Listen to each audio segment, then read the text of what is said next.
You're listening to Richard Vobes.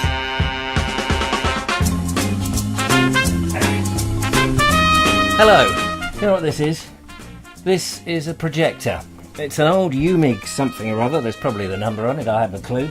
I've had this for donkey's years. When I was a small kid, I used to make amateur films, 8mm Super 8 films, and this little beast was one of them. You'd put the reel on here, then you'd project it at a wall, and it was great, it was fantastic, I used to love it. Thing was, I have another one here. I mean, we're going back 30-something years, probably, and this has the same. It's got these, you put the spools on there, and you put the spools on there, and I think, oh yeah, in there's the gubbins that sort of make it work. There was a monitor screen here, as I recall, and then at the front, you open that bit up, and there you could be watching your movies. And how terrific was that, eh? But hang on a minute. And somehow, oh, there we are. This is a 16mm projector. So this is double the size of the Super 8 ones. And TV programmes in the UK were shot, the outside broadcast bits, not in football, but things like Minder and Z-Cars and all these sort of films on the telly were filmed in 16mm. 16mm one. Again, it's got all the gubbins and stuff. I have absolutely no idea if it works. I have had this for, I don't know how you put this down again. How do you put this down? I've had this for donkey's years, and I've made some 16mm films, but I've never had them transferred, apart from one, which was my TV series, Snug and Cozy. Let's get the fluff fluff. The fluff fluff.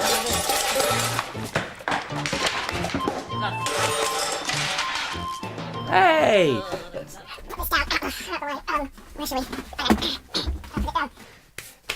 Down there. I have to be careful of Eric, of course. You all right, Eric?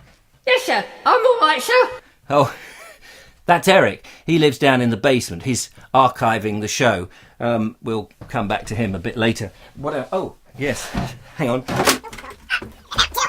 This is extremely heavy. This is a Revox, and it's a tape. It's a tape recorder. I thought there was the buttons are here. You put great big spools. I have got the spools, and and they go. Oh, I can't see you. You might ask, why have I still got them? Why have I still got these things? They all, I think none of them work. The Revox I don't think works. The two projectors, the smaller projectors, I'm pretty convinced they don't work. In fact, I know they don't work because I tried to show them to my daughter Georgie, who did the You're Listening, by the way, and they don't work. The other projector, I could plug it in and test it. This show is, why have I still got those things? I am a bit of a hoarder. Yes, it's true. I'm a bit of a hoarder. Now, I'm not anything like those hoarders you see on those programmes. You know, those ones where they've got houses stacked to the brim of useless stuff. So much stuff that it's right up onto the ceiling, and they've got plastic bags from the 1980s that they once went to a supermarket and filled up. Ooh, better keep this plastic bag, you never know, might come in useful. And they've got so many things that might come in useful, but actually they never use them. Well, there is some sort of research that says this is a psychological issue that people do have. I think it's connected to OCD. They have this business where they cannot get rid of stuff. There is personal emotions attached to objects. For example, this was given to me by the Harriati. It doesn't really do anything. It's an ornament. I have no shelves in here or anywhere. I have a shelf back there, I suppose, for ornaments, so I could put it there, but I can't get rid of it. I daren't get rid of it. Harriet will say, what are you doing getting rid of my little beach hut? I gave you that. Things have emotional, so I guess these people with the plastic bags, they still have some sort of element of emotional connection with these objects. I've been digging around the old what used to be known as the pink house. I've got hats. No, these are These are hats that I've acquired from my entertainment days when I used to juggle and unicycle and lie on a bed of nails and dress up in all sorts of weird outfits, entertaining at corporate events and gala shows and that sort of thing. I think is that technically a pork pie hat? This was from a kid's... this is a genie hat, actually. Oh, master, I'm Argy Bargy, the genie of the lamp. No, not the genie of the limp. And then there's another one which is a bit more genie-like. Oh, master, how are you? You're looking so nice. Yes, you are. It's a bit sort of Kenneth Williams, that one. All right, lad. It's nice to see you. Me and me whippet, you know what I mean? Aye. I can't throw them away. But Harriet says, you've got to get shot of this stuff. Your house is filling up with stuff you don't need. What do you have that you cannot part with? Is there anything that you own that you can't part with? Let me know. Put in a comment. In the old days, the Vobes show used to say, send an email. And lovely little Georgie, actually, we can play that in, used to go like this. Send an email to richard@vobes.com. Isn't that nice? That's lovely, isn't it? But now, I'm going to have to get Georgie back in to record some more comments. Write a comment in the box below. She was 11 when she recorded that. She's not 11 now. She's a lot older. Now, I want to find... Sir? Yeah, just a minute. Eric's calling me. Yes, Eric? What is it, Eric? Sir, I'm a hoarder. You're a hoarder. Oh, yes, sir. I'm a bit of a hoarder.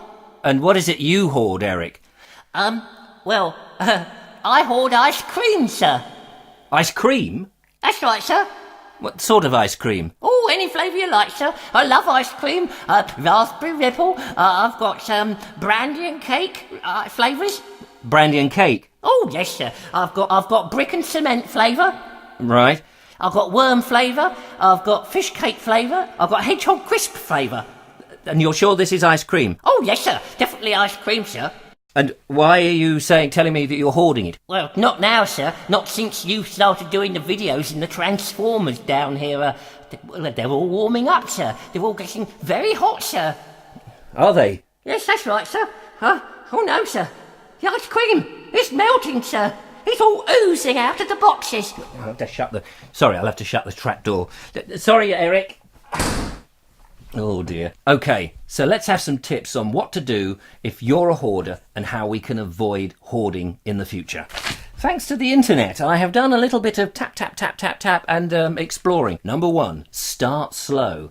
This is a way to get rid of all the stuff that you want. So singly, 1 item a day. So if you've got loads of stuff, just put 1 item a day in the bin. It can be overwhelming if you've got too much stuff. So just 1 item. So if I was to get rid of this funny little clown hat that I used to wear with a red nose and all that kind of stuff, it would just be 1 item in the bin like that. Easy, okay? Do that every day. Now, of course, if you've got sort of 2 million items in your house and they're clogging up everywhere, 1 item a day might take 2 million days. You might be dead before you actually get round to getting rid of everything. So, number 2, handle objects only once. You know that thing when you're sorting around and you're going, oh, this is going to go in the bin, I'm going to take this, I'm going to definitely put this silly hat in the bin, yeah? The thing to do is to pick it up and put it straight into the bin and get rid of it. Don't look at it and go, oh, actually, now I look at... Hang on, I'll just put it over there. And what about this hat? Yeah, no, this one's good. Yeah, get rid of that. That's nice, isn't it? Because in the end, you'll end up keeping it. So you've got to do it. Handle it once. Sorry, Eric. In the bin. Once. In the bin. They've gone. Number 3, scale down your collections. If you collect things, I collect books. If you've got a gardening book and you never read it because you never actually go in the garden, then what are you doing holding on to that gardening book? So be careful of your collections, of collecting things without actually doing the thing that you collect. Number 4, put it in a box and see if you go back to it within the next 6 months. If you put something in a box like that, put the box away, then in 6 months' time, go back to that box and go, did I actually use anything in this box? The chances are that if you didn't, you don't really need it. I've had this box on the top of a wardrobe for about 5 or 6 years. Number 5, toss unused item. Toss, unused item. Owning, I've got this wrong. Okay, number 6. There's five tips, not 6, because I've kind of messed up. Consign it.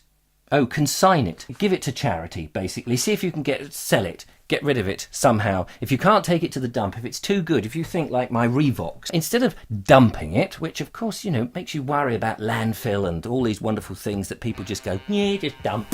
Give it to a charity shop, sell it on eBay. So there we are, there's my 5 tips, not 6, 5 tips. So, if you've enjoyed the show, thank you very much. Give me a thumbs up. Don't forget to subscribe.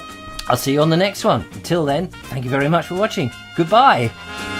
You're listening to Richard Vobes.